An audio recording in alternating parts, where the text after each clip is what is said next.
Je cherche refuge auprès d'Allah contre Satan le banni. Au nom d'Allah, le tout miséricordieux, le très miséricordieux. Wassalamu alaikum wa rahmatullahi wa barakatuh mes frères et sœurs. J'espère que vous allez bien, Inch'Allah. Donc vidéo qui s'adresse à Ismaël Monir. J'espère, Inch'Allah, que tu verras cette vidéo. Parce que, en fait, tu montres aux gens comment prier. Mais en fait, ta prière est seulement à moitié coranique. Mais elle est plus principalement à partir de la sunna. La sunna appartient à Allah.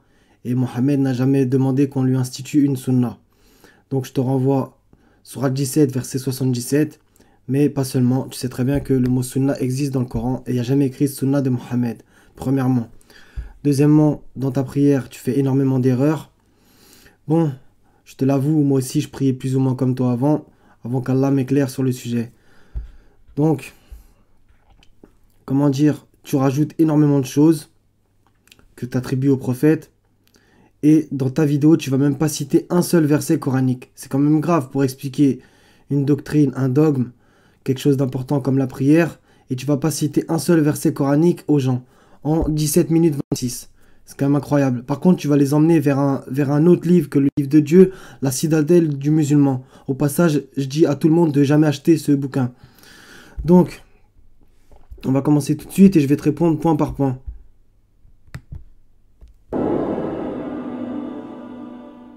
Première chose, avant les ablutions, il y a le fait d'avoir ses parties intimes propres. Et en fait, cela va se passer à chaque fois que vous allez aller aux toilettes. Donc le musulman, chaque fois qu'il va aller aux toilettes, il va se nettoyer afin d'être sûr de préserver ses dessous propres. Puisque lorsque...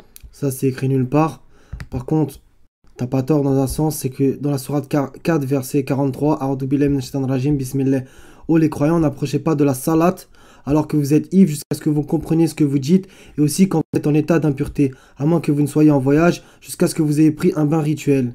Mais c'est pour la salat. Tu ne dois pas te laver les parties intimes tout le temps. Ça, c'est écrit nulle part.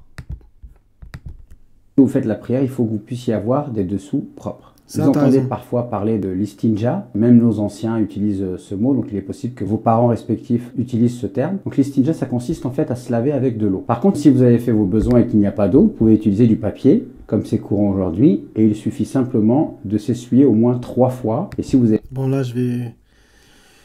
Déjà, tu cites pas les deux versets qui sont importants. Donc, on va continuer 4,43, la suite du verset. Si vous êtes malade ou en voyage, ou si l'un de vous revient du lieu où il a fait ses besoins, ce dont tu parles, ou si vous avez touché à des femmes et que vous ne trouviez pas d'eau, alors recourez à une terre pure. Ça, tu le dis même pas, le tayammum. Et passez-vous-en sur vos visages et vos mains. Allah, en vérité, est indulgent et pardonneur. Pareil. Mais si vous êtes malade ou en voyage, ou si l'un de vous revient du lieu où il a fait ses besoins, ou si vous aviez touché aux femmes et que vous ne trouviez pas d'eau, alors recourez à la terre pure. Passez-en sur vos visages et vos mains. Tu dis même pas que si on a touché aux femmes, on doit faire les ablutions. Tu devrais le dire. C'est ultra important. Donc, mes frères et sœurs, 4, 43 et 5, 6 pour les deux versets des ablutions. Vous avez fait ça, vous avez le minimum. Donc, je vous rappelle que l'objectif derrière cela, c'est la propreté. Donc, j'ai oublié de dire qu'au passage, ton délire de faire 3 fois, je sais que ça vient des hadiths et vous attribuez au prophète le fait qu'il faisait tout 3 fois. Moi, étrangement, ça me rappelle un verset coranique. Quand Allah reproche aux gens du livre, plus particulièrement les chrétiens pour le coup, ne dites pas 3. Ne dites pas 3. Donc c'est quand même étonnant ça aussi. Plus vous pouvez garantir votre propreté, plus je vous invite à le faire. Donc si vous pouvez utiliser des papiers et de l'eau en même temps, il n'y a rien qui vous empêche de le faire. Mais lorsque vous êtes dans la contrainte, vous savez que l'utilisation du papier est suffisante, même si ce n'est que 3 fois. Par contre, si vous avez perdu les ablutions et que vous n'êtes pas allé aux toilettes, vous n'avez pas besoin de vous laver les parties intimes lorsque vous allez refaire les ablutions. Même si vous avez perdu les ablutions à cause d'un gaz. Ça aussi, ça sort de vos hadiths bidons. C'est nullement écrit dans le Coran que si tu pètes alors que tu as tes ablutions sont faussées, sont annulées. Ça sort de vos têtes, encore de vos fables. Donc maintenant, je vais vous montrer comment on fait les ablutions. Je vais vous montrer de la manière la plus simple et je ne vais pas détailler pour ne pas alourdir la vidéo. L'objectif, c'est que si vous ne savez pas faire les ablutions, eh bien vous n'avez qu'à faire comme moi et vos ablutions seront pleinement valables. Je vais pas... Ne faites pas comme lui surtout, faites comme le Coran dit. Faire la distinction entre les actes, tout le temps entre ce qui est obligatoire et ce qui est surérogatoire. Ça n'existe pas, obligatoire et surérogatoire. Donc la première chose qu'on va faire, c'est qu'on va commencer par se laver les mains 3 fois, mais aussi tout au long des ablutions. Donc pareil, encore une fois, pourquoi 3 fois encore? Et commencer par la droite, par la gauche. Ça aussi, c'est prétendument la sunna du prophète. On va essayer C'est pas écrit dans le Coran, ça. de gaspiller le moins d'eau possible parce que ça aussi c'est une sunna prophétique. L'idéal c'est d'avoir un récipient que vous pouvez avoir avec vous dans lequel vous allez mettre de l'eau. Sauf que là je vais commencer par me laver les mains et comme je vais me laver les mains, eh bien je ne vais pas utiliser de récipient. Par contre je vais faire couler le robinet tout doucement. Voilà. Je vais prendre du savon, hop, hop, et c'est parti. Je me lave les mains, voilà. Je passe entre mes doigts. Vous avez vu j'ai une alliance donc je la déplace pour pouvoir passer à l'endroit où il y a l'alliance. Donc on va relire les versets des ablutions pour voir si tu les fais bien. C'est incroyable. 5 versets, Sourate 5, verset 6. Ô les croyants, lorsque vous levez pour la salate, lavez vos visages et vos mains jusqu'au coude. Donc déjà, toi, tu laves tes mains avant de laver ton visage. Tu fais l'inverse. Pareil, dans le verset 4, 43. Et passez-vous-en sur vos visages et vos mains. C'est l'inverse.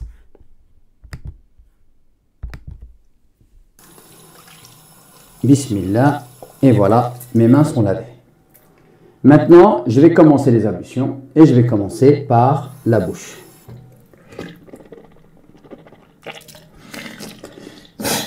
Donc vous avez vu que j'ai pris de l'eau dans ma main, j'ai rincé ma bouche et puis après il restait encore de l'eau, j'ai aspiré avec le nez. Donc ça sort d'où ça encore? Donc on va le répéter. Lavez vos visages et vos mains jusqu'au coude, passez vos mains mouillées sur vos têtes et lavez-vous les pieds jusqu'aux chevilles. C'est ça l'ablution. C'est écrit où nez et bouche. Donc, pour ceux qui me contreraient, oui, mais si le nez et la bouche font partie du visage.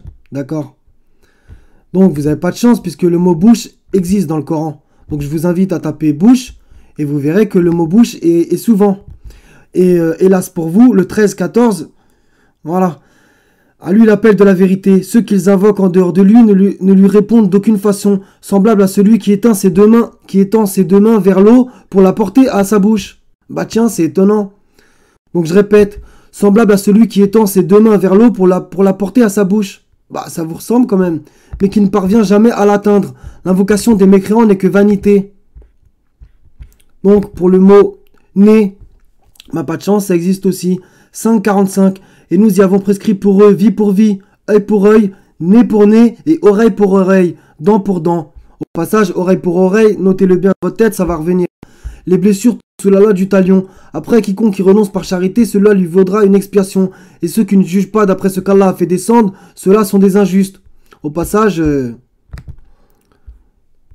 t'as sorti aucun verset. Vous pouvez faire 3 fois la bouche directement ou 3 fois le nez. Encore votre tic. Votre contrôle MK Ultra de tout faire 3.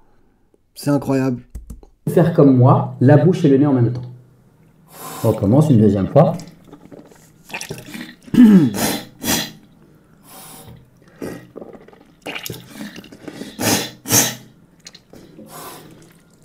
Voilà. Maintenant, ce que je vais faire, c'est que je vais me laver 3 fois le visage.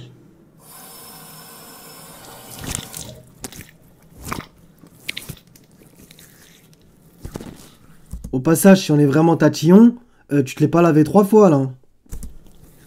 Voilà, si vous avez une barbe, bon moi elle est courte, mais c'est bien de faire en sorte que l'eau passe et de faire comme ça avec ses doigts. Surtout si vous avez une longue barbe.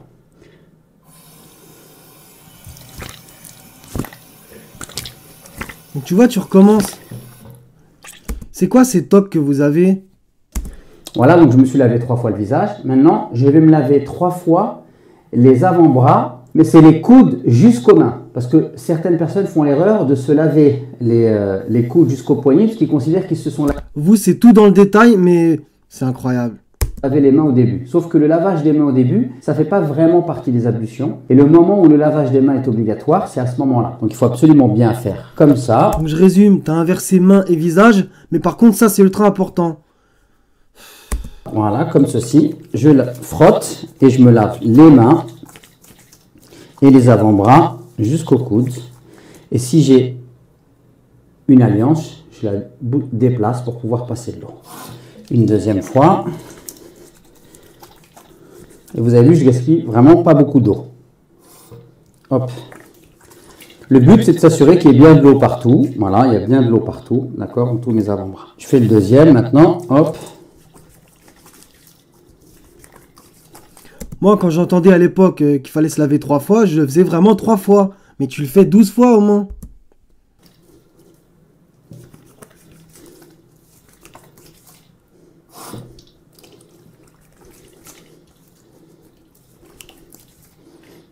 Et voilà, une troisième fois. Mes frères et sœurs, faites surtout pas comme ça, hein. Ça va vous prendre 10 plombes à faire vos ablutions. Et je parle même pas de la prière qui va vous montrer. Ensuite, je vais me laver la tête et les oreilles. Alors, Voilà, on y revient. La tête et les oreilles. Donc, on revient à verser des ablutions. Oh les croyants, lorsque vous vous levez pour la salate, lavez vos visages et vos mains jusqu'au coude. Il a fait les mains et inverser le visage.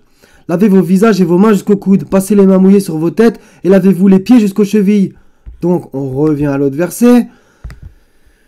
Que Allah, il connaît le mot oreille. Donc, il le cite, le mot oreille. Et il cite le mot nez aussi. À la suite, dans le même verset. Donc, le 5,45. Donc, s'il n'a pas dit nez et oreille, on ne sait pas. Je suis désolé. là aussi, il y a certains qui se lavent la tête une fois et puis après, ils font les oreilles. Ou alors, il y a la possibilité de le faire en même temps. Moi, je vais le faire en même temps. Donc, voilà. J'ai les mains humides. Je passe. Hop. Je reviens et je fais les oreilles. Et je le fais une fois. Et maintenant, on va passer aux pieds. Bon, maintenant, on va laver les pieds. Donc, pareil, je vais faire couler. Voilà, il y a écrit en commençant par la droite. C'est que des tocs. Pour prétendument suivre l'exemple du prophète. Donc le prophète, selon vous, il a inventé des choses, quoi. C'est incroyable. Il faisait comme le Coran demandait, hein. Un peu d'eau. Je lave mes pieds avec ma main gauche. Je commence par les orteils. Et mon petit doigt, je vais le passer entre tous mes orteils. Comme ça. Et je vais faire en sorte qu'il y ait de l'eau. Avec la main, je vais frotter mon pied. Je passe bien dans les talons, les chevilles. Et voilà. Là, pour les pieds, il n'y a pas d'histoire de une fois, deux fois, trois fois. Le but du jeu, c'est de laver tous les pieds, de faire en sorte qu'il y ait bien de l'eau qui soit passée partout. Voilà le pied gauche. Donc, j'avais commencé par le petit orteil. Là, maintenant, je commence par le gros orteil. Hop. Et pareil, je passe mon petit doigt. Toujours, je lave avec la main gauche. Je fais en sorte d'avoir de l'eau partout. De passer sous les talons et sous les chevilles. Ce qu'il vous dit pas, c'est qu'il y a un hadith qui dit malheur aux talons quand ils seront exposés à l'enfer. Voilà pourquoi il se dit faut bien faire les talons. Et voilà, comme ça, c'est fini. Encore une fois, c'est une fable, hein. Voilà, et une fois que c'est terminé, je vais faire l'invocation. Ashhadu an la ilaha illallah, ashhadu anna Muhammadan Rasulullah. Voilà. On vient au shirk. Donc, on commence. Donc, où est-ce que tu as vu dans le Coran Ashhadu an la ilaha illallah ou ashhadu anna Muhammadan Rasulullah? Tu as vu ça où? Ça sort de nulle part, ça. Donc ça, c'est que parce que vous n'arrivez pas à invoquer Allah seul sans lui associer Mohammed. Donc, les versets où il y a écrit La ilaha illallah dans le même verset. Donc, il y en a deux. Ok. Et il y a sous plusieurs formes. Allahu la illahu, etc. Donc, 37-35. Innahum kanu iza kila lahum la ilaha illallah yastakbirun. 47-19. Là aussi, vous le voyez. Très bien. Les versets où il y aurait écrit où il y a écrit Muhammadan Rasulullah, il n'y en a qu'un d'affilée. C'est celui-là. Le 48-29. Et vous voyez qu'à côté, il n'y a pas écrit La ilaha illallah. Ça n'existe pas. Donc, un autre verset où il y a écrit Muhammadan et il y a écrit Rasulullah, c'est le 33-40. Mais ce n'est pas à côté, c'est un peu plus loin. Et un autre verset où il y a écrit Muhammadun ila Rasulun, c'est dans le 344. Donc ça n'existe pas du tout. La ilaha illallah Muhammadan Rasulullah, jamais. Donc la vraie attestation, c'est dans le 3-18. Shahidallahu annahu la ilaha illahu wal malaikatu wa ulul ilm kayman bil kist la ilaha illahu al azizul hakim. Voilà. Donc on va le faire en français. Allah atteste, vous voyez. Et aussi les anges et les doués de science, qu'il n'y a point de divinité à part lui, le mainteneur de la justice, point de divinité à part lui, le puissant, le sage. Et je vous mets tous au défi de trouver la double shahada qu'il vient de faire dans le Coran. Tous. Donc, lui, la shahada qu'il fait serait plutôt la sourate Les Hypocrites, comme par hasard. Verset 1. Quand les hypocrites viennent à toi, ils disent, écoutez bien, nous attestons que tu es certes le messager d'Allah. Allah sait que tu es vraiment son messager. Et Allah atteste que les hypocrites sont assurément des menteurs. Très bien, on continue.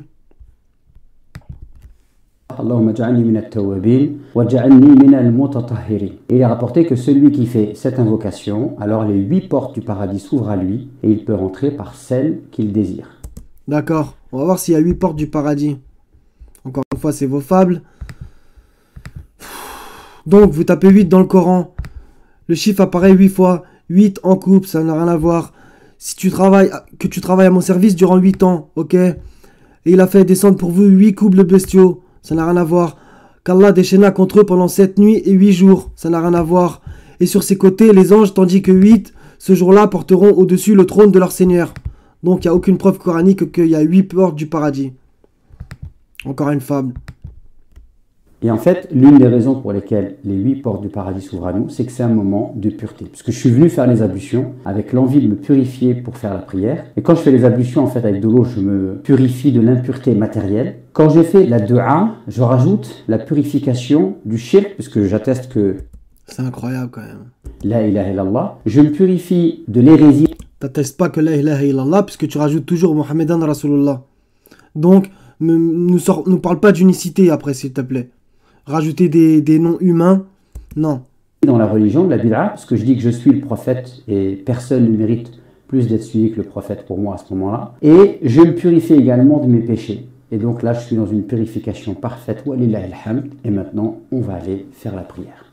Donc je reviens sur le fait que tu dis que il faut suivre le prophète, d'accord. Donc tu cites même pas le verset qui pourrait aller dans ton sens, c'est le 3:31. Dis, cool, donc c'était Mohammed qui devait dire, si vous aimez vraiment Allah, suivez-moi. Allah vous aimera alors et vous pardonnera vos péchés. Allah est pardonneur et miséricordieux. Néanmoins, la plupart des musulmans oublient d'autres versets. Donc dans le 235, on va voir si Mohammed devait suivre lui-même quelqu'un. Ils ont dit, soyez juifs ou chrétiens, vous suivez donc sur la bonne voie. Dis, cool, donc c'est Mohammed qui devait dire non, mais nous suivons la religion d'Abraham. On fait comment là? Le modèle même de la droiture est qu'il ne fut point parmi les associateurs. Donc Mohammed suivait Ibrahim. C'est la religion d'Ibrahim et Mohammed n'a jamais fondé de religion, malgré que vous dites qu'il a fondé une religion. Parce qu'en fait, c'est votre sunna que vous défendez, le sunnisme, et non pas l'islam. Je vous propose maintenant de commencer la prière. Alors j'ai mis un khamis, non pas parce que c'est obligé de faire la prière avec un khamis, mais parce qu'un khamis, ça permet d'être dans de bonnes conditions pour prier. Je rappelle que Donc pour ceux qui n'iraient pas au bout de la vidéo, je vais vous montrer comment on fait la prière coraniquement. Vous allez voir, c'est ultra simple. La grâce d'Allah Azawajel.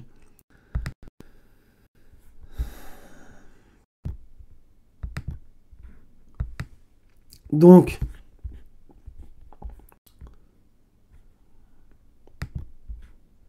excusez-moi pour ce petit temps. Donc ça, on l'a dit. Voilà, très bien, alhamdoulilah. Donc, Sourate 4, verset 43, pour voir qu'est-ce qu'il faut faire ou pas faire. Par exemple, ô les croyants, n'approchez pas de la salate alors que vous êtes ivre jusqu'à ce que vous compreniez ce que vous dites, et aussi quand vous êtes en état d'impureté, à moins que vous ne soyez en voyage, jusqu'à ce que vous ayez pris un bain rituel. Si vous êtes malade ou en voyage, ou si l'un de vous revient du lieu où il a fait ses besoins, ou si vous avez touché à des femmes et que vous ne trouviez pas d'eau, alors recourez à une terre pure, et passez-vous-en sur vos visages et sur vos mains. Allah en vérité est indulgent et pardonneur. 5, 6. Ô les croyants, lorsque vous vous levez pour la salate, lavez vos visages et vos mains jusqu'au coude, passez les mains mouillées sur vos têtes et lavez-vous les pieds jusqu'aux chevilles. Et si vous êtes pollué, alors purifiez-vous.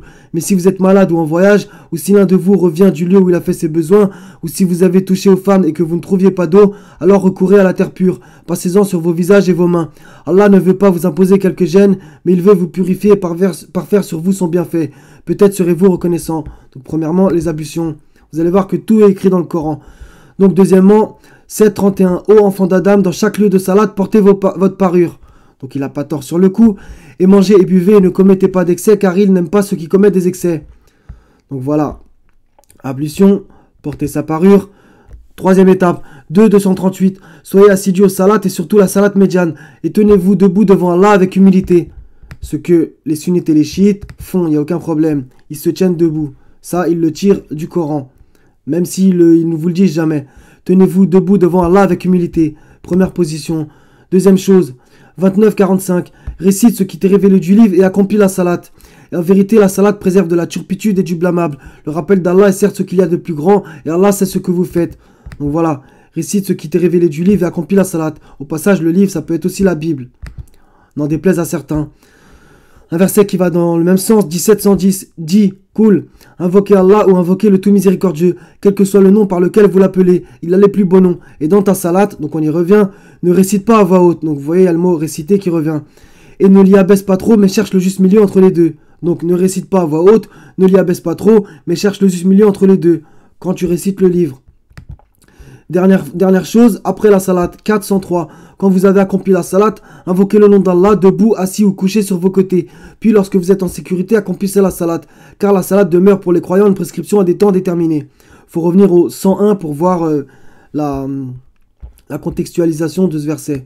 Mais en soi, cette phrase-là, je pense que c'est largement bon. Donc voilà. Maintenant, vous allez voir la prière que lui, il fait. Ce qui n'a un peu à voir, mais en même temps rien à voir.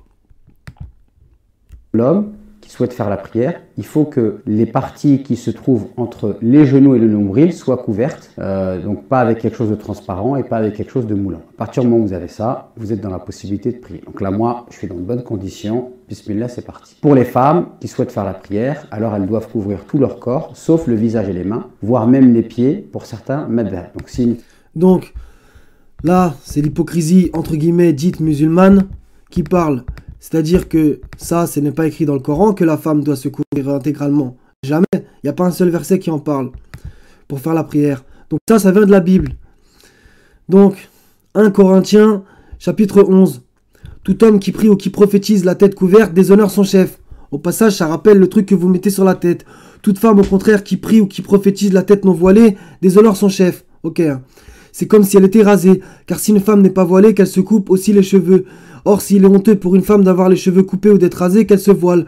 L'homme ne doit pas se couvrir la tête, puisqu'elle est l'image et la gloire de Dieu, tandis que la femme est la gloire de l'homme. En effet, l'homme n'a pas été tiré de la femme, mais la femme a été tirée de l'homme.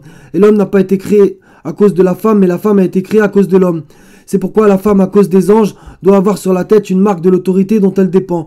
Toutefois, dans le Seigneur, la femme n'est point sans l'homme, ni l'homme sans la femme. Car de même que la femme a été tirée de l'homme, de même l'homme existe par la femme et tout vient de Dieu. Jugez-en vous-même. Est-il convenable qu'une femme prie Dieu sans être voilée? Donc voilà, on y revient.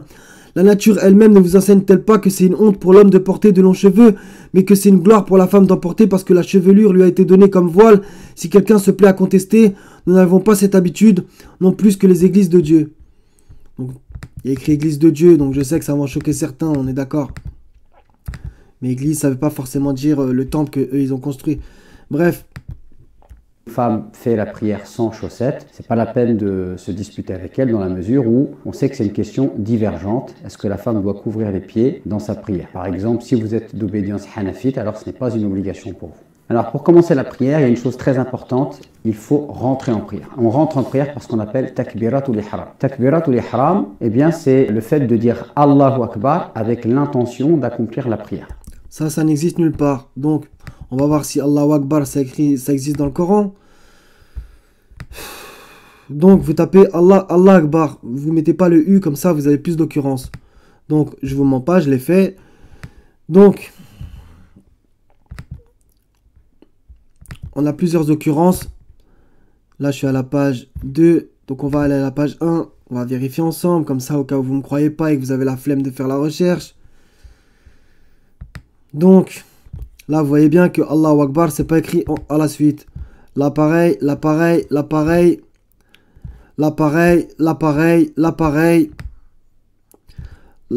il y a écrit Allah Akbar, 972. On va y aller. Vous inquiétez pas, je vais vers les 3 onglets où il y a écrit. Là, c'est pas écrit. Là, c'est pas écrit. Page 2.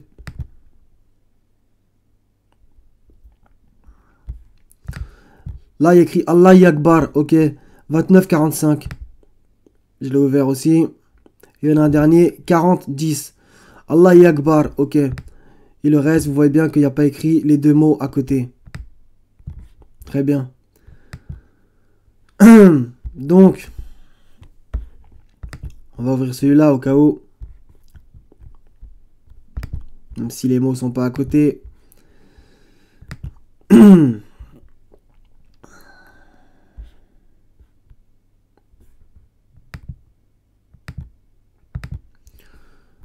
Donc voilà, il n'y a pas écrit Allah le plus grand. 88, 24. Donc là vous voyez, il y a écrit ça. Et ça veut dire, alors Allah le châtiera du plus grand châtiment. Voilà. Simplement qu'il y a le mot Allah et Akbar dans la même phrase. Donc 9,72. Aux croyants et aux croyantes, Allah a promis des jardins sous lesquels coulent les ruisseaux pour qu'ils y demeurent éternellement, et des demeures excellentes au jardin d'Éden. Et la satisfaction d'Allah est plus grande encore. Et c'est là l'énorme succès. Vous voyez, il n'y a pas écrit « Et Allah est le plus grand ». 29,45. Récite ce qui t'est révélé du livre. On l'a récité tout à l'heure. Et accomplis la salate. En vérité, la salate préserve de la turpitude et du blâmable. Le rappel d'Allah est certes ce qu'il y a de plus grand, et Allah sait ce que vous faites. Donc c'est là, le rappel d'Allah est certes ce qu'il y a de plus grand. Vous voyez. On continue, 40-10. À ceux qui n'auront pas cru, on proclamera l'aversion d'Allah est plus grande. Vous voyez. Que votre aversion envers vous-même lorsque vous étiez appelé à la foi et que vous persistiez dans la mécréance. Très bien. Donc Allahu Akbar, c'est pas coranique.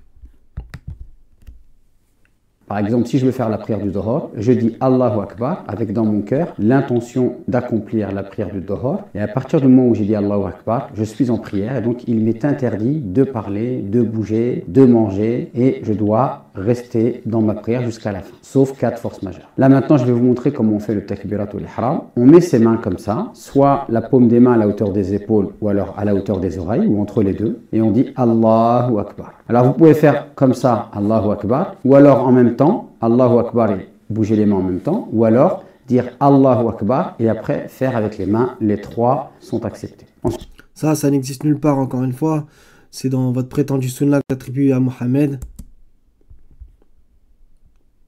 il y a le positionnement des mains, donc en fait il faut mettre la main droite sur la main gauche sur la poitrine. Donc ça peut aller, la poitrine c'est tout ça, d'accord? Vous pouvez très bien avoir les mains comme ça, comme chez les Hanafis, ou alors les mains comme ça, les mains comme ça, les mains comme Tous ces chipotages et l'essentiel est oublié. comme ça, d'accord? Tout ça est accepté. Peut-être que vous avez certains de vos grands-parents qui font la prière en ayant les bras le long du corps. Là aussi, c'est un avis qui existe chez les Malikites, mais ce qui paraît être le plus probant, c'est d'avoir la main droite sur la main gauche. Par contre, une personne qui fait comme ça, parce qu'on lui a enseigné comme ça, c'est devenu une habitude pour elle, alors on ne va pas lui chercher querelle pour cela, surtout que le positionnement des mains n'est pas un pilier de la prière, c'est pas une chose qui a une incidence sur la validité ou non de la prière. Déjà, premièrement, ça n'existe pas votre délire de validité ou pas. Et franchement, si j'étais vraiment méchant avec vous, je vous dirais que la vôtre ressemble vraiment à une non-validité pour le coup. Vu tout ce que vous instaurez, sans compter ce que tu vas dire après. Et on va le voir par la suite, Inch'Allah. Mais moi, je suis personne pour dire que la prière de quelqu'un n'est pas valable. On dira que le mieux, Contrairement à vous. c'est d'avoir la main droite sur la main gauche. Et si on a certains de nos anciens qui, par habitude, prient comme ça, parce que c'est comme ça que leurs enseignants leur ont appris il y a bien longtemps, on n'en fait pas un sujet de discorde. Donc voilà, on va dire Allahu Akbar. Ensuite, chez les Malikites, on commence tout de suite par Alhamdulillahi Rabbil Alamin. Très bien. Donc là, je vois bien où tu veux en venir. Tu nous parles de la Fatiha. Très bien. Donc vous commencez par Alhamdulillahi Rabbil Alamin. Bah c'est étonnant, vous allez au verset 2. Et le verset 1 c'est... Bref, j'allais dire n'importe quoi. Le verset 1 c'est pour les chiens. On est où là? Vous dites pas la basmala? Le premier verset du livre, vous le dites pas. C'est quand même incroyable ce que vous faites. Et après, tu vas oser nous dire qu'il faut réciter obligatoirement la Fatiha. Vous la récitez même pas en entier, vous rajoutez Amin. Chez les autres madhab, il y a ce qu'on appelle Du'a al-Istiftah, des invocations que l'on peut faire avant de commencer la prière. Si vous cherchez ces invocations-là, il y en a plein que vous pouvez retrouver dans le livre La Citadelle du Musulman. La Citadelle du Musulman, un livre qui... Surtout, n'achetez pas ce bouquin. Donc vous voyez, ce monsieur, il vous demande d'acheter La Citadelle du Musulman. Donc c'est incroyable. J'ai pas les mots, franchement. Vous êtes des boutiquiers, en fait. Donc, bismillah, ce livre-là, c'est à la poubelle, en fait. Ça, c'est le Coran. C'est ce livre, le livre divin. Et aussi la Bible, au passage. Mais c'est avec ce livre qu'on apprend comment prier. C'est pas avec votre putain de bouquin. se trouve ici. Vous pouvez vous procurer ce livre-là et vous allez trouver toutes les invocations, que ce soit dans le cadre de la prière ou en dehors de la prière. Donc, Du'a al-Istiftah, vous avez tout un chapitre sur la prière et c'est les invocations de l'ouverture de la prière. Donc, il y en a des très courtes, des très longues, vous pouvez en choisir une. Après, vous dites A'udhu billahi minash shaytanir rajim, puis Bismillahir rahmanir rahim, et à ce moment-là, vous commencez la récitation de Surat al-Fatiha. C'est écrit nulle part qu'on doit réciter obligatoirement la Surat al-Fatiha, mais je sais où vous voulez m'emmener. Donc, c'est dans la Surat 15, verset 87. Hélas pour vous, ça va pas dire ce que vous pensez. Donc, Surat 15, verset 47, on va la réciter en arabe, comme ça, il n'y a pas de bizarrerie. Walakad atayn laka sab'an min al-mazani wal Qur'an il-azim. Ok. Donc, est-ce que vous voyez le mot ayat? Non. Donc, on va le réciter. Ben, ça, je l'ai fait, mais bon. Donc, vous voyez bien qu'il n'y a pas le mot ayat. 1587, la traduction officielle, qui est une traduction manipulatrice. Nous t'avons certes donné les 7 versets que l'on répète. C'est faux, il n'y a pas écrit le mot verset ayat. Ainsi que le Coran sublime. Ces autres traductions sont mauvaises aussi. Donc, on va aller au mot El-Mazani qui nous intéresse particulièrement. Donc, très bien. Donc, il y a une occurrence. Et il y a plusieurs fois de la racine. Mais occurrence de ce mot dans le Coran, il n'y en a qu'une. Donc, on va aller voir ce que c'est. Eh ben, eux, ils ont, sur le site Coran Seul, ils ont choisi le mot père, ok. Moi, j'utiliserai le mot réitéré, plus ou moins un peu comme ils ont fait là, c'est-à-dire, nous t'avons donné les 7 que l'on répète. Mais il n'y a pas écrit verset, c'est les 7 que l'on répète. Ainsi que le Coran sublime. Donc, on sépare le verset en deux. Ainsi que le Coran sublime. La Fatiha fait partie du Coran. Donc, ça ne peut pas être la Fatiha, ce verset-là, tout simplement. Donc, qu'est-ce que veut dire le début du verset? Nous t'avons certes donné les 7 que l'on répète. Eh bien, c'est les 7 temps de prière. Oui, oui, 7 temps de prière. Donc, pour ceux qui n'iraient pas au bout et qui vont stopper la vidéo là parce que ça les dépasse, je vais vous le dire. Donc, avant le lever du soleil, le matin, le midi, l'après-midi, avant le coucher, le soir et la nuit. 7. Tapez ces 7 mots dans le Coran, comme je viens de les dire. Si vous avez la flemme, je vous invite à aller voir ma vidéo qui s'appelle les 7 moments de prière, où j'explique tout ça. Et regardez le graphique. 1, 2, 3, 4, 5, 6, 7. C'est parfait. Donc, en gros, à chaque fois, vous serez dans un moment de prière, par la grâce divine. Contrairement à leur secte qui vous disent que si à 13h52 vous n'êtes pas là, vous avez raté la prière et que vous devez la rattraper, etc. Parce que selon eux, elle est obligatoire. J'en place une aussi pour ça. Allah ne nous oblige à rien. Allah, il a dit, la vérité émane de mon Seigneur. Et dit, quiconque veut qu'il croit, quiconque veut qu'il mécroit. Donc même la croyance, c'est pas obligatoire. Si tu veux pas croire, khlas, fais ce que tu as à faire. Tu seras jugé après. Et Allah dit aussi, la ikra'a fid din. Nulle contrainte en religion. Donc l'esprit coranique fait que il n'y a rien d'obligatoire. Allah n'a besoin de personne ni de rien. Il se subsiste à lui-même. Donc, si vous priez la prière du matin qui est obligatoire de 2 rak'at, vous allez... Vous voyez, prière obligatoire. Vous voyez comment c'est différent leur discours et le mien. Donc, 2 rak'at, ça n'existe pas ça encore. Ça, c'est encore vos inventions. Allah ne parle jamais de faire plusieurs unités. De se mettre debout, de s'incliner, de se prosterner. Ça, c'est ce qu'il faut faire. Mais vous relevez, vous refaites. Vous relevez, vous refaites. C'est quoi ça? On est où là? Et c'est comme ça que vous avez osé nous apprendre. Bande de manipulateurs. Prier à haute voix. Si vous priez la prière du Maghreb, vous allez prier à haute voix. Et si... Donc là, je vais remettre parce que ce que tu dis, c'est encore une fois anti-coranique. Si vous priez la prière du matin qui est obligatoire de 2 rak'at, vous allez prier à haute voix. D'accord, vous allez prier à haute voix. Donc on va encore revenir. C'est incroyable ce que vous avez fait avec la religion. C'est vraiment incroyable. Donc je sais plus où est-ce que je l'ai mis. Donc tu as dit que, je sais même plus, mais on va réciter le verset, on va revenir sur ce que tu as dit. Donc c'est là. Et dans ta salate, ne récite pas à voix haute. Et ne l'y abaisse pas trop. Mais cherche le juste milieu entre les deux. Il n'y a pas écrit pendant Zor on fait comme ci, pendant Asr on fait comme ça, etc. Non, c'est dans ta salate. Ne récite pas à voix haute et ne l'y abaisse pas trop. Mais cherche le juste milieu entre les deux. On va voir ce que toi tu fais.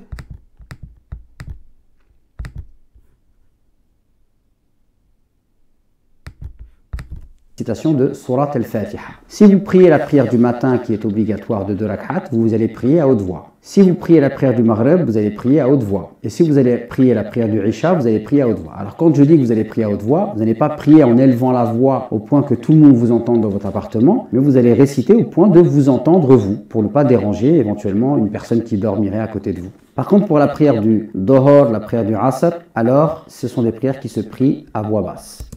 Vous voyez comment ils sont anti-coraniques ces gens-là? Vous aimez pas le Coran.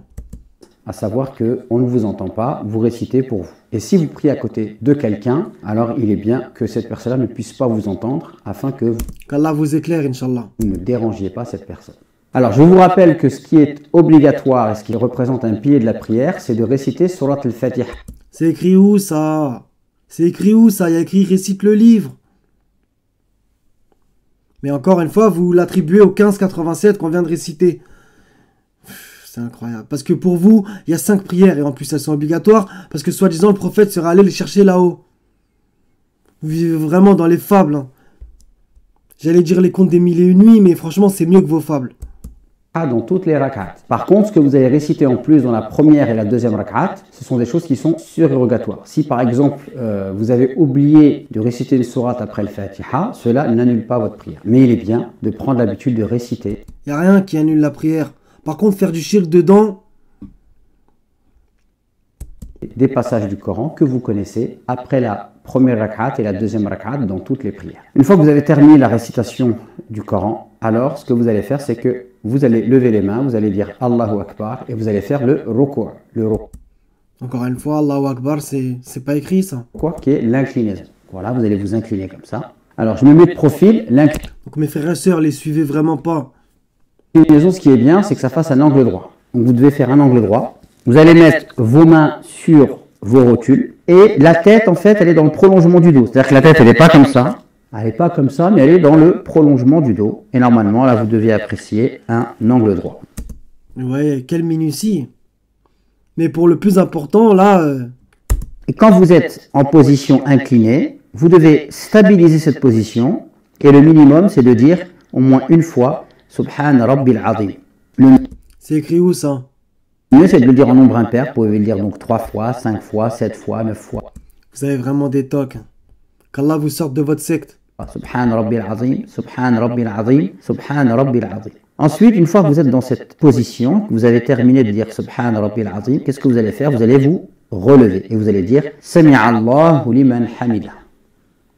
Ensuite, vous pouvez lever les mains et dire Rabbana wa lakal hamd, hamdan kathiran, tayyiban, mubarakan fi, kama yuhibbu rabbuna wa yarda. Et là ça aussi, c'est nullement écrit ça. aussi, il y a plein d'invocations possibles. Vous pouvez vous contenter de Rabbana wa Donc lakal. Allah a dit, tenez-vous debout devant Allah avec humilité, s'incliner et se prosterner.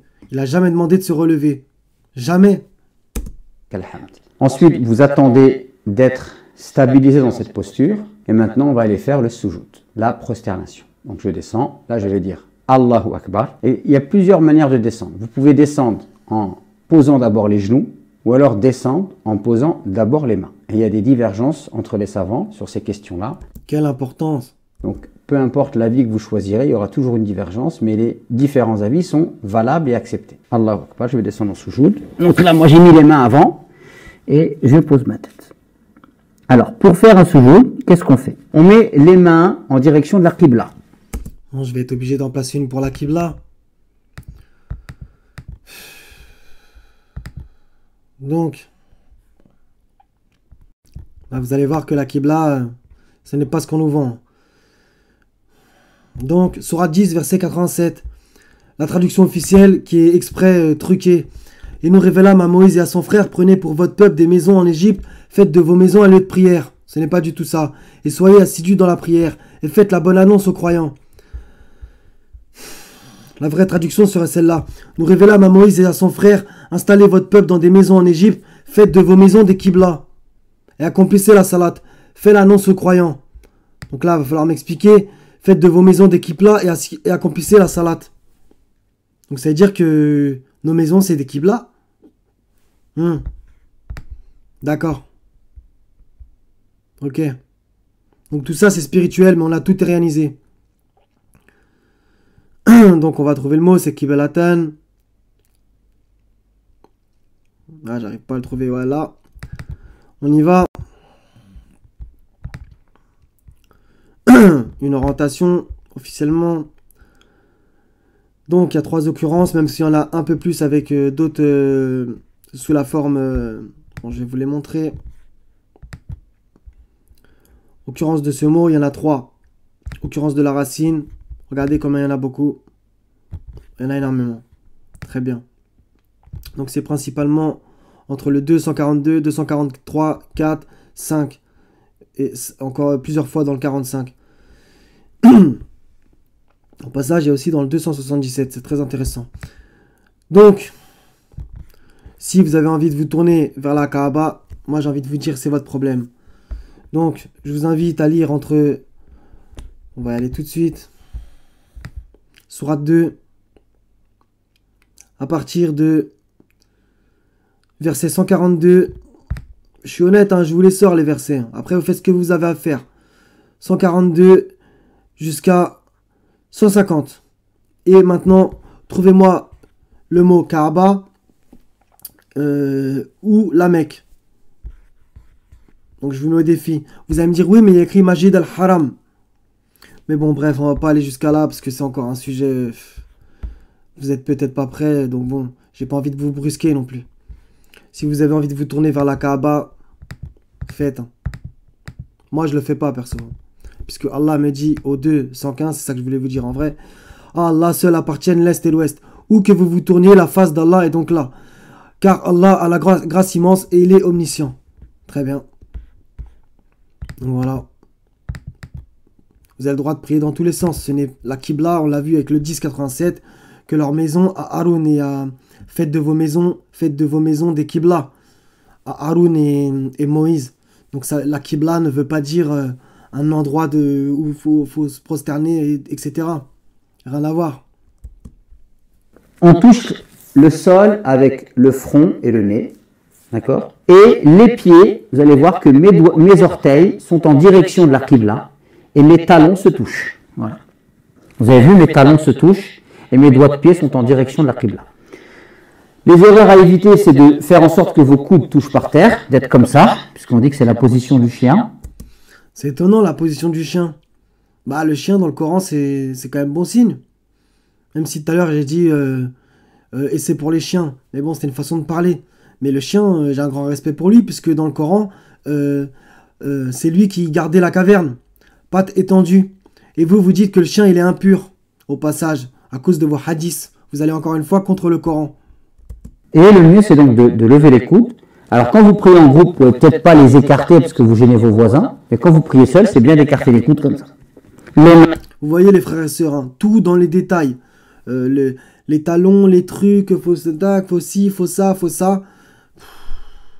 On oublie l'essentiel, parce que je me rappelle quand je priais plus ou moins comme lui, t'en oublies l'essentiel. Est-ce que je fais bien le truc? Est-ce que je fais bien le truc? Priez comme il y a écrit dans le Coran, vous allez voir comment vous allez être libérés. C'est incroyable, subhanallah al-azim. Soit à la hauteur des oreilles ou à la hauteur des épaules.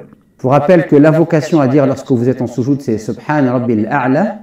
Ça n'existe pas. Et de le dire une fois, 3 fois, 5 fois. Encore votre toc. 7 fois, 9 fois. Je vous rappelle également que lorsque vous êtes en soujoud, c'est le moment où vous êtes le plus proche de Dieu.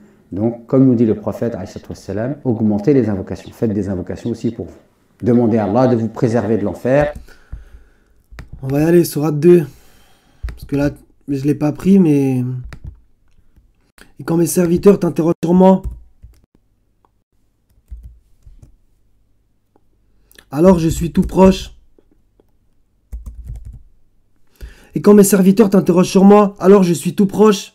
Il est toujours tout proche, Allah. Il le dit, il est plus proche de nous que notre veine jugulaire. Donc c'est quoi ces délires de quand on est en soujoud? C'est là qu'il est le plus proche. Je réponds à l'appel de celui qui me prie quand il me prie, qui réponde à mon appel et qu'il croit en moi, afin qu'il soit bien guidé. Il est toujours proche, le Seigneur. Donc là, tu vas nous sortir le Tashahhud, mais bon. De vous pardonner vos péchés et de vous introduire au paradis. Une fois que vous êtes en soujoud, vous allez revenir du soujoud et là, vous allez vous mettre dans une position assise. Al-jalsa bayna sajdatayn, c'est-à-dire l'assise entre les deux prosternations. Ça, en vrai, c'est pas faux, mais dans le sens où il faudrait que vous restiez assis, comme Allah l'a demandé. Donc je vais vous sortir la preuve, faut pas vous me dites que je suis un menteur. C'est dans le verset 403. Purée, où est-ce que je l'ai foutu?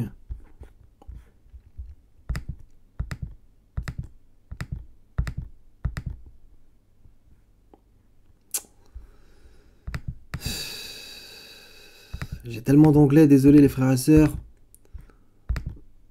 Ah, c'est celui-là, je crois. Ah non, c'est plus loin.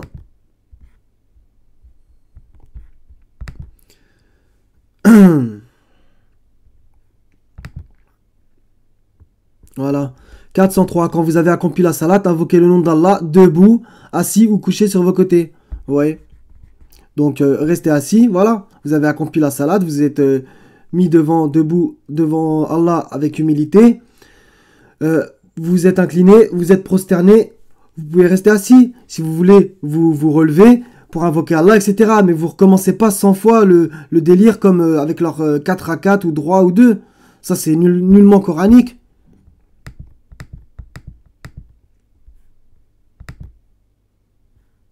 Donc on y revient. Alors le mieux là, c'est d'avoir les avant-bras qui sont sur les cuisses, les mains sur les genoux. Et vous pouvez dire soit 3 fois Rabbi ighfirli, Rabbi ighfirli, Rabbi ighfirli, ou alors Ça n'existe pas encore. Rabbi ighfirli, warhamni, warzuqni, wahdini, wajburni, warhamni. Ensuite, une nouvelle fois, vous allez faire donc la deuxième prosternation, Allahu Akbar, et comme tout à l'heure, vous allez poser le front, le nez, les deux mains en direction de la Qibla, et vous allez serrer vos talons et mettre vos orteils en direction de la Qibla. Et là encore, vous allez faire les invocations. Et ensuite, donc, vous allez revenir du sujoud. Pour revenir du sujoud, comment vous allez faire? Vous allez dire Allahu Akbar, et vous allez remonter directement en position haute. Et donc, vous allez pouvoir commencer votre deuxième rakat. Donc, la deuxième Qui n'existe pas. unité de prière, vous allez refaire exactement la même chose. Par contre, quand vous serez en sujoud, lorsque vous allez vous relever de la deuxième prosternation dans la deuxième unité de prière, la deuxième rakat, vous allez vous relever et vous allez faire donc le tashahhud. Ça me rappelle quelque chose au passage, je voulais vous le dire. Ça vous arrivez quand vous priez comme eux, enfin si vous priez encore comme Ismaël. Moi je me rappelle très bien que des fois j'oubliais le nombre d'unités dans laquelle j'étais. Et ça me perturbait un truc de ouf. Ça me perturbait grave. Je me disais, je suis à combien d'unités, je suis à combien d'unités, et j'en perdais l'essentiel, c'est-à-dire prier le Seigneur. Et ça, si ça vous est jamais arrivé, franchement, j'ai du mal à vous croire, les frères et sœurs. Le tashahhud, c'est lorsqu'on est assis, soit à la fin de la prière, soit dans la deuxième rakat, et que on est en train de faire donc des mouvements du doigt. Donc voilà comment vous placez votre doigt, vous courbez ce doigt et vous récitez l'invocation qui commence par Tahiyyatu lillah, d'accord, que vous pouvez. Donc ça, c'est encore une invention. Votre délire avec le doigt, etc. Ça, c'est une invention. Mais le tashahhud, c'est encore pire. Donc, on va citer comme ce que vous faites. Donc, il y a du shirk dedans. Donc, c'est at-tahiyyatu lillah, al-mubarakatu, etc. Il y en a plusieurs, en fait. Hein, donc bon. Mais bon. Les salutations bénies ainsi que les prières et les bonnes œuvres sont pour Dieu. Jusqu'ici, ça va. Que la paix soit sur le prophète ainsi que la miséricorde de Dieu et sa bénédiction. Que la paix soit sur nous et sur les pieux serviteurs de Dieu. Et là, il y a un gros problème. J'atteste qu'il n'y a pas de divinité autre que Dieu et j'atteste que Mohammed est son messager. Vous voyez, vous pouvez pas citer Dieu sans ajouter Mohammed. Vous voyez pas votre problème? Donc après, je vais sortir des versets concernant ça. On va le laisser finir. Vous pouvez trouver dans la citadelle du musulman et vous récitez ce bouquin maudit. Invocation. Et à la fin, ce que vous allez faire, vous allez dire Allahu Akbar, soit en levant les mains ici quand vous êtes assis, ou alors lorsque vous vous relevez, Allahu Akbar, vous arrivez en haut et là vous rentrez dans votre troisième rakat. Donc si c'est la prière du Maghreb qui s'effectue en 3 rakats, lorsque vous serez dans votre deuxième prosternation, vous allez refaire le tashahhud, mais là, je le répète, ça n'existe pas les rakats. Là, c'est le tashahhud de la fin. Et si vous êtes dans une prière de 4 rakats, vous allez faire donc une troisième unité et vous vous relèverez directement comme dans la première unité de prière. Ou alors, vous allez maintenant accomplir, si c'est la prière du Maghreb, le deuxième tashahhud, qui lui est obligatoire dans la prière. C'est pas obligatoire et c'est encore moins coranique. Donc on va voir c'est quoi ton tashahhud. C'est les salutations abrahamiques. C'est un pilier de la prière. Et à ce moment-là, il n'y a pas de pilier de la prière. En fait, une fois que vous avez terminé ce deuxième tashahhud, vous allez rajouter la prière qu'on appelle la prière sur Ibrahim, à savoir où on prie sur Ibrahim, la famille d'Ibrahim et la famille du prophète Mohammed, ainsi que le prophète Mohammed sallallahu alayhi wa sallam. Au passage, vous avez remarqué que quand il dit Ibrahim, il n'y a pas de salutation. Mais par contre, quand c'est Mohammed, là, c'est incroyable. Vous faites vraiment une distinction, une différence entre les prophètes. Et Allah n'est pas inattentif à ce que vous faites. Donc on va y aller tout de suite, puisque tu la cites même pas. Donc voilà, il y a plusieurs sortes de salutations abrahamiques, mais bon, c'est plus ou moins pareil. Donc, oh Allah, prie sur Mohammed. Donc Allah prie maintenant. Ne vous inquiétez pas, on va aller au verset qui soi-disant dirait ça. Prie sur Mohammed, les gens de sa maison, ses épouses et sa descendance, comme tu as prié sur la famille de Ibrahim. Donc vous voyez le shirk. Tu es le seul digne de louange. Au passage, vous dites que Mohammed veut dire digne de louange. C'est Allah le seul digne de louange. Le glorieux. Ô Allah, bénis Mohammed, les gens de sa maison, ses épouses et sa descendance, comme tu as béni la famille de Ibrahim. Tu es le seul digne de louange, le glorieux.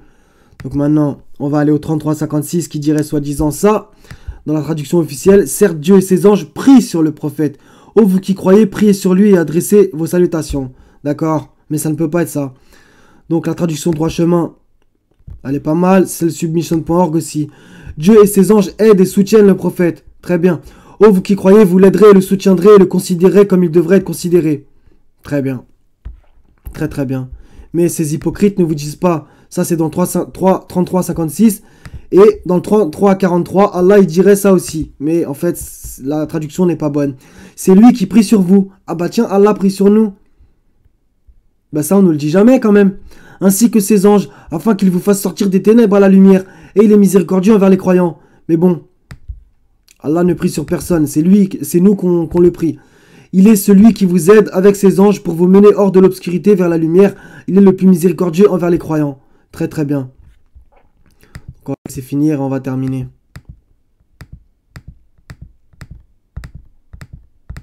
Je sais les frères et sœurs, la vidéo est longue. Il y en a qui sont déjà au courant, alhamdoulilah. Il y en a qui regardent mes vidéos, je sais que je me répète, désolé. Lui-même, toutes ces invocations, vous les trouverez dans la citadelle du musulman. Et une fois que vous avez terminé... T'as encore revendu ton bouquin? T'as des actions ou c'est comment? Et le Coran? Terminer ces invocations, vous allez saluer pour sortir de la prière. Vous allez dire Assalamu alaikum wa rahmatullah. Assalamu alaikum wa rahmatullah. Ça, le dites pas, c'est nullement écrit encore une fois. C'est marrant quand même parce que vous sans cesse vous êtes bon, c'est à propos de votre sunna, mais bon, vous dites que les gens faut surtout pas innover et tout, mais vous êtes les plus grands innovateurs que la terre ait jamais connus. Vous innovez, mais par rapport au Coran vous innovez. Donc vu que vous faites des différences entre les prophètes, que bah vous priez que sur Ibrahim et Mohammed, on va lire certains versets. 3,84 dit cool, donc c'est Mohammed qui devait dire nous croyons en Allah, à ce qu'on a fait descendre sur nous et à ce qu'on a fait descendre sur Abraham, Ismaël, Isaac, Jacob et les tribus, et à ce qui a été apporté à Moïse, à Jésus et aux prophètes de la part de leur Seigneur. Nous ne faisons aucune différence entre eux et c'est à lui que nous sommes soumis. Voilà. Un verset qui va dans le même genre. 2,136 dites nous croyons en Allah et en ce qu'on nous a révélé, à ce qu'on a fait descendre vers Abraham, Ismaël, Isaac, Jacob et les tribus, et en ce qui a été donné à Moïse et à Jésus, et à ce qui a été donné aux prophètes venant de leur Seigneur. Nous ne faisons aucune distinction entre eux, et à lui nous sommes soumis. Je vais vous dire après comment ça s'appelle, pour oublier aucun prophète et messager, donc envoyé, l'invocation coranique qu'il faudrait dire en fait. 2,285, le messager. Donc Mohammed a cru à ce qu'on a fait descendre vers lui venant de son Seigneur. Et aussi les croyants. Tous ont cru en Allah, en ses anges, à ses livres au passage, j'en place une, bibliquement, et en ses messagers. Nous ne faisons aucune distinction entre ces messagers. Et ils ont dit, nous avons entendu et obéi. Seigneur, nous implorons ton pardon, c'est à toi que sera le retour. Parfait. Donc maintenant, vu que vous priez sur Mohammed et non pas vous priez pour Mohammed. 6,56 dit cool, donc c'est Mohammed qui devait dire il m'a été interdit d'adorer ce que vous priez en dehors d'Allah. Oui, parce que bien entendu, il y a des musulmans qui demandent des choses à Mohammed. Ya Rasulullah, donne-moi ceci, cela. Et ne me dites pas que c'est pas vrai. Dit cool, c'est Mohammed qui devait dire je ne suivrai pas vos passions, car ce serait m'égarer et je ne serai plus parmi les bien guidés. Tout ça, c'est pas un hasard. On continue, 72-18, les mosquées, les masjids sont consacrés à Allah. N'invoquez donc personne à Allah. Mais en fait, masjid, ça a été un peu dévoyé, ça ne veut pas dire forcément mosquée, ça veut dire lieu de prosternation. Donc, par exemple, dans votre chambre, ça peut être aussi votre masjid. Donc, par exemple, on pourrait, entre guillemets, traduire par votre chambre est consacrée à Allah. N'invoquez donc personne avec Allah. Donc, n'invoquez pas les prophètes. Voilà. Donc, 286, on l'a récité tout à l'heure, mais le rappel profite aux croyants. Et quand mes serviteurs t'interrogent sur moi, alors je suis tout proche. Je réponds à l'appel de celui qui me prie. Quand il me prie, qu'il réponde à mon appel et qu'il croit en moi afin qu'il soit bien guidé. Très bien. Et l'invocation parfaite pour moi, vu qu'elle est coranique, c'est Sourate 37, versets 181 et 182, où vous oubliez personne, puisque c'est écrit « Wa salamun alal mursalin, walhamdulillahi rabbil alamin ». La traduction est mauvaise, c'est « épais sur les envoyés », al-mursalin. Et louange à Allah, Seigneur des mondes, plutôt. Donc c'est comme ça que il faudrait dire dans votre prière, les frères et sœurs, Inch'Allah. Comme ça, vous oubliez personne. Vous oubliez personne. Vous faites pas une différence, une préférence en parlant de Mohammed et d'Ibrahim, vous voyez. Donc bien entendu, je les vois venir, ceux qui vont me dire, oui, mais on prie les uns pour les autres et tout. Oui, on prie les uns pour les autres, il n'y a aucun problème. Mais pourquoi en prier que pour Mohammed et Ibrahim? C'est une différence. Donc voilà. Et les autres, ils servent à rien. Donc voilà. Wa salamun alal mursalin, walhamdulillahi rabbil alamin.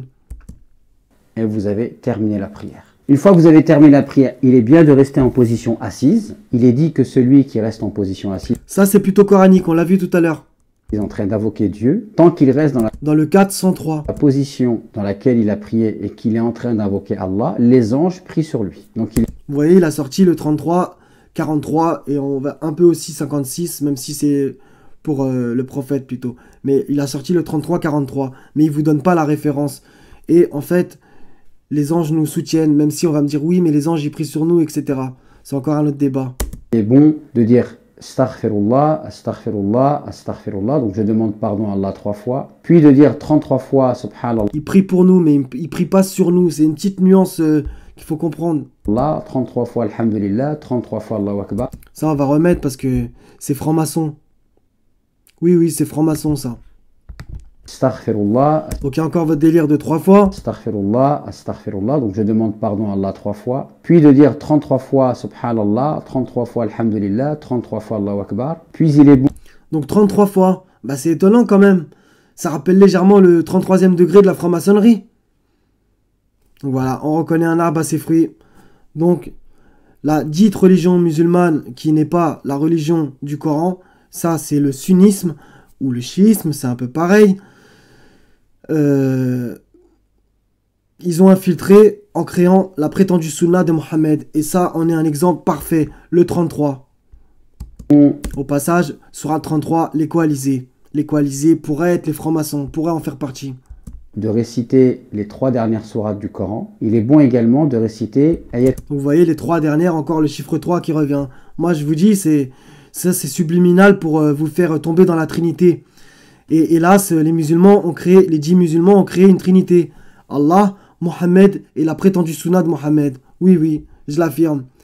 Et donc réciter Ayat al-Kursi parce que soi-disant le prophète, il y a un hadith qui dit que, en fait, etc., il est balèze le hadith. Et il y a un homme qui disait à un compagnon, soi-disant, c'est leur fable, qu'il fallait réciter Ayat al-Kursi, etc. Que c'était le verset le plus sublime du Coran. Et finalement, on l'apprend dans la fin du hadith. Le prophète aurait dit, n'a jamais dit, mais bon, c'est pas grave. Il a dit la vérité, même si c'est un grand menteur. Et l'autre, il lui demande en gros, c'est qui? Et le prophète, il lui aurait dit, il n'a jamais dit, c'est Satan. Donc voilà de qui vous prenez votre religion, du shaitan. Et c'est pour ça que ces gens-là récitent Ayat al-Kursi. Voilà là, ce qu'il ne vous dit pas, bien entendu. Al-Kursi, le verset du trône, le verset 255 de la sourate Al-Baqarah, sourate 2, et il est dit qu'une personne qui termine une prière obligatoire et qui récite Ayat al-Kursi ne le sépare du paradis que la mort. Ça, c'est encore une fable. D'où une prière nous sépare. C'est incroyable. Vous êtes des vendeurs du paradis ou de l'enfer, des fois, dans certains cas. Vous êtes des vendeurs. Voilà mes frères et sœurs, j'espère que cette vidéo vous sera profitable. Non, elle n'a pas été profitable, t'as égaré exactement 309 520 personnes jusqu'à présent. Donc Ismaël, Inch'Allah, t'auras vu la vidéo, même si je doute que... Bref, on va pas parler du rape. Inch'Allah, tu la verras. Et franchement, je serais très heureux, franchement, que tu le dises, que voilà, tu lâches la sunna, etc. Tu vois. Vraiment, sincèrement, si je fais cette vidéo qui a duré... Une heure, je l'ai fait quand même. Regarde tous les versets que je t'ai sortis. Bah, c'est parce que t'as à peu près 100 000 abonnés ou un truc dans le genre, 170 000 abonnés. Et regarde, j'ai même pas les mots en fait. Donc voilà, Ismaël, que la grâce d'Allah te touche, qu'il fasse en sorte que tu sortes de cette secte, même si je sais que peut-être toi t'as baigné dedans, t'es né dedans. Mais voilà, Allah, rien n'est impossible. Donc voilà, j'espère que tu sortiras de cette secte. Donc voilà mes frères et sœurs, soyez bénis, je vous aime pour la face d'Allah Azawajal. Wassalamun ala al-mursalin, walhamdulillahi rabbil alamin, la ilaha illa huwa al-hazizul hakim. Wassalamu alaikum wa rahmatullahi wa barakatuh mes frères et sœurs.